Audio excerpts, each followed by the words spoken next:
गुजरातकडनं मुंबईकडे येणाऱ्या मालगाडीचे 8 डबे काल पालघरजवळ घसरले।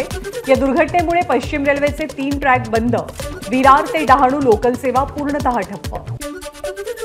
पालघरमध्ये पहाटेपासूनच रेल्वेनं प्रवास करणाऱ्या चाकरमान्यांची वेगवेगळ्या रेल्वे स्थानकांवर गर्दी, लोकल सेवा बंद असल्यामुळे प्रवाशांचे हाल। पश्चिम रेल्वेच्या पालघर स्थानकाजवळ काल संध्याकाळी मालगाडीचे डबे घसरून अप आणि डाऊन दोनही दिशेची रेल्वे सेवा प्रभावित। डाऊनच्या काही लोकल ट्रेन रद्द, तर लांब पल्ल्याच्या ट्रेन विलंबाने धावणार। पालघर दुर्घटनेनंतर सध्या दुरुस्तीचं काम प्रगतीपथावर, अजूनही 5 ते 6 तास काम पूर्ण होण्यासाठी लागतील, रेल्वे प्रशासनाची माहिती। पालघर यार्डात मालगाडी घसरल्यामुळे रेल्वे सेवा विस्कळीत, लांब पल्ल्याच्या गाड्यांना विरार ते डहाणू दरम्यान थांबे। बोईसर पालघर या भागातल्या प्रवाशांची गैरसोय होऊ नये यासाठी या भागातनं एसटी महामंडळानं बसेस सोडल्यात, तर लांब पल्ल्याच्या मेल एक्सप्रेसमधनंही प्रवाशांना प्रवास करण्याची सोय। मुंबईत 10 किंवा 11 जूनला पावसाला सुरुवात होणार, तर 15 जूनपासून मान्सून महाराष्ट्र व्यापणार, हवामान खात्याचा अंदाज। मान्सूनचं आगमन होईपर्यंत नागरिकांना उन्हाच्या झळा सहन कराव्या लागतील। येत्या 3 जूनपर्यंत तापमानात वाढ होण्याचा हवामान खात्याचा अंदाज।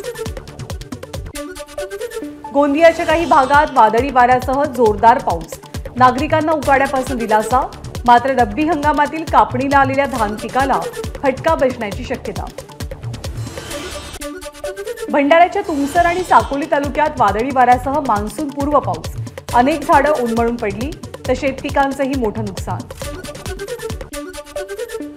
भंडाऱ्यामध्ये उष्णतेच्या लाटेचा कहर, पारा 45 अंशांच्या वर, भंडाऱ्यामध्ये 2.5 वर्षांनंतर सर्वात उष्ण दिवसाची नोंद।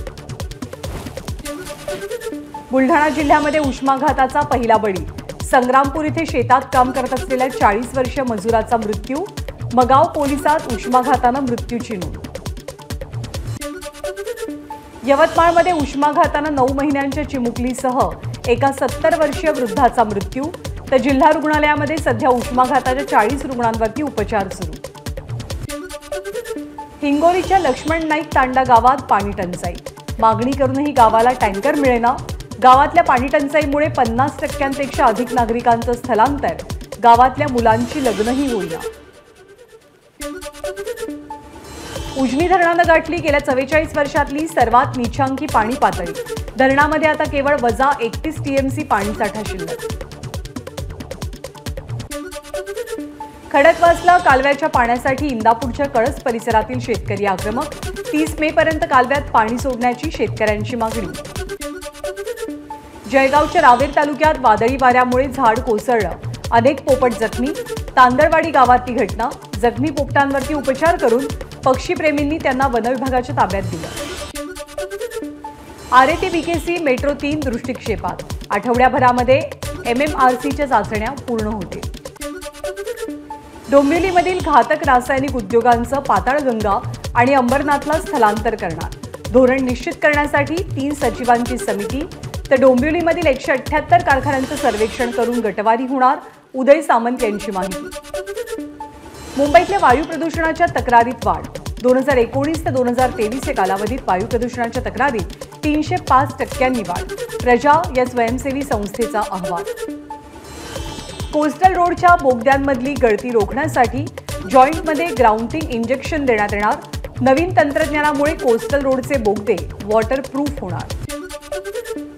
घोटाळ्यांचे जप्त केलेले पैसे गरिबांना वाटणार, 10 वर्षात घोटाळ्यांचे 2200 कोटी रुपये जप्त, निकालापूर्वी ABP नेटवर्कला दिलेल्या मुलाखतीत पंतप्रधान मोदींची माहिती।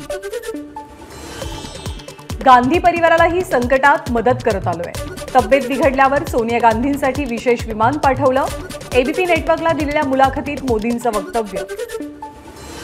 मोदींना गरिबांसाठी नव्हे तर अदानींना मदत करण्यासाठी देवानं पाठवलं, राहुल गांधींचं मोदींवरती टीकास्त्र, निवडणुकीनंतर ईडीच्या चौकशीसाठी तयारी करतोय, राहुल गांधींचा टोला। पंतप्रधान नरेंद्र मोदींच्या प्रचारासाठी उपमुख्यमंत्री देवेंद्र फडणवीस मैदानात, आजपासून फडणवीस वाराणसी दौऱ्यावर, फडणवीसांचा वाराणसीमध्ये रोड शो। लोकसभा निवडणुकीमध्ये काय होईल हे ब्रह्मदेव सुद्धा सांगू शकत नाही. अजित पवारांचं वक्तव्य. तर यावर्षीच्या निवडणुकीत अनेक ठिकाणी जातीय आणि धार्मिक आधारे मतदान. अजित पवारांचं विधान. अजित पवारांना देवाची आठवण झाली म्हणजे तडीपारी नक्की. पटोलेंची अजित पवारांबद्दल टोलेबाजी. सातारा जिल्ह्यातल्या जरंडेश्वर साखर कारखान्यातल्या भ्रष्टाचाराची पुणे एसीबीकडनं चौकशी. जरंडेश्वर कारखाना अजित पवारांशी संबंधित असल्यामुळे अजित पवार यांच्या अडचणी वाढण्याची कुजबूज. एसीबीकडनं सुरू असलेली चौकशी 1990 ते 2010 मधल्या कारखान्याच्या व्यवहारांची. या सर्व चौकशीचा अजित पवारांसोबत काहीच संबंध नाही. जरंडेश्वर सहकारी साखर कारखान्याच्या चौकशीबाबत अजित पवारांच्या कार्यालयाकडनं स्पष्टीकरण. पुणे कल्याणीनगर अपघात प्रकरणी अल्पवयीन मुलाच्या मित्रांचा पुणे पोलिसांनी जबाब नोंदवला. अपघाताच्या दिवशी नेमकं काय घडलं याची पोलिसांनी मित्रांकडून माहिती घेतली. पुणे अपघात प्रकरणी डॉक्टर पल्लवी सापळेंच्या नेतृत्वातील चौकशी पथकाकडनं ससून रुग्णालयात पाहणी. मेडिकल चेकअप करताना केलेल्या नोंदी आणि सीसीटीव्हीची तपासणी. पुणे अपघात प्रकरणी ससून चौकशी समिती अहवाल तयार करून राज्य सरकारला सादर करेल. ड्रंक अँड ड्राईव्ह प्रकरणामध्ये ससूनचे 2 डॉक्टर सध्या अटकेत. पुणे अपघात प्रकरणी सुरेंद्र कुमार आणि विशाल अगरवालला 31 मे पर्यंत पोलीस कोठडी. न्यायालयानं दोनही आरोपींना ही पोलीस कोठडी सुनावली आहे. 4 दिवसांची कोठडी असेल.